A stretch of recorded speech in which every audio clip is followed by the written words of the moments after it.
What was it for you, and when did you realize that there needed to be something to help officers manage their mental health?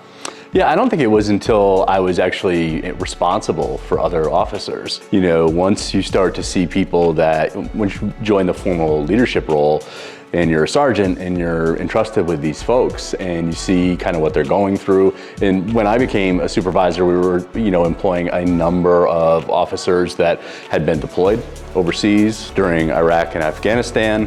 And between, that kind of troubling experience, now being back and being placed in similar circumstances, but in a place that they can't divorce themselves from.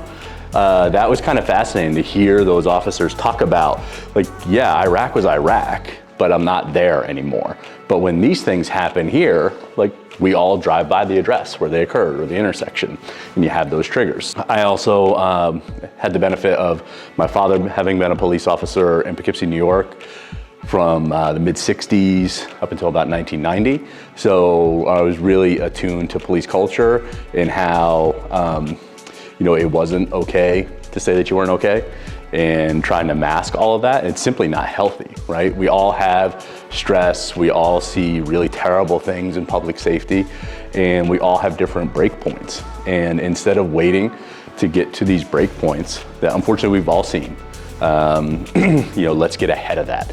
And I don't think we do enough of that in public safety, getting left of boom in a lot of different situations. I mean, we call upon our mental health professionals right now for the crisis that we see in our communities.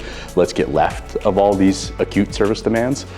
It's only logical that we do it internally. And of course, the emergence of Sonny's program was really timely as well, because one of the biggest barriers, there were two huge barriers.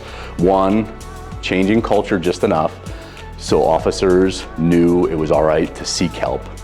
And then two, finding the right person that can make an officer feel comfortable, relate to what an officer has actually experienced, and start to process that. And again, understand, that happened. Here's some tools to manage that, and here's some tools to stay ahead of that going forward.